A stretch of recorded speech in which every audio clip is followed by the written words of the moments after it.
Hello, I'm Marquetta Williams, as most of you here knows.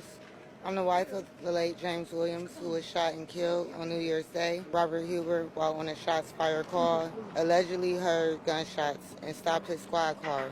Without light, Officer Robert Huber then exits his squad car and looks through my window, and he allegedly witnessed Mr. Williams putting a gun away. Why not do your job right then and there and knock on the door? Why not call for backup if you're scared to do your job? Does he know my husband? Has he and my husband had any previous contact? These are questions I ask myself daily since my kids, family, and myself witnessed my husband dying in front of us. James is dead. Please let that resonate with you for a second.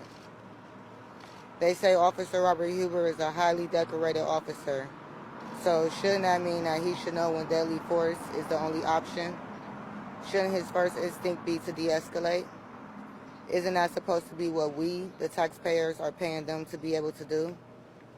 Yet a county, a police chief, and a police department lies to myself and my kids and tell us Officer Robert Huber is on paid leave depending on the outcome of the investigation. Yet, January 17, 2022, Officer Robert Huber, who can still go home and be with his family and provide for them, is assigned to the Detectives Bureau on alleged death detail. Paid leave means paid leave.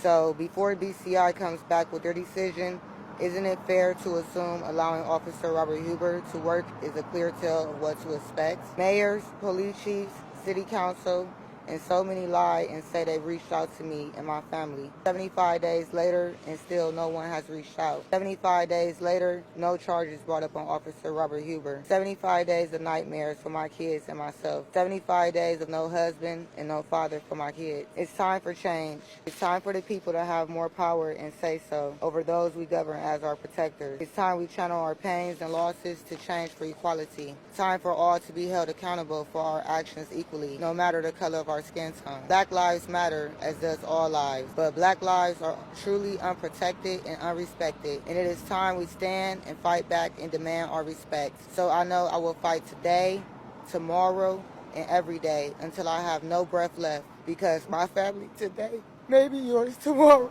So to all that sees or hears this, join us in every city and state for 1 hour on Wednesdays from 12 to 1. Unite in front of your city halls and courthouses and protest together, and help me and all the families that's killed by police brutality. And excessive force. Fight for change. God bless.